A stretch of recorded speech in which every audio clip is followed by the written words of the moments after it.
Guys দেখেন আজকে কি আনছি কি ফুলকপি। এটা সেই স্বাদ। বর্তমানে বাজার অনেক কম, তাই আজকে কপি খাই আমার দিন কাটাইতে হবে। সেই চাপ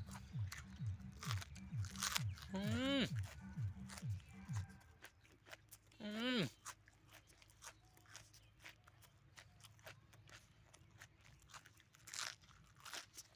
উম,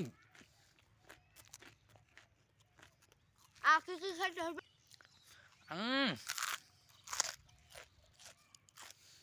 ভাই আর কি খাইতে হবে জলদি করুন করবেন। এটা আমার কাছে কোনো ব্যাপারই না, কোনো ব্যাপারই না। আর কি কি খাইতে হবে? মুড়ো কাছে হরিণের মাংস খাইতেছি। এত স্বাদ।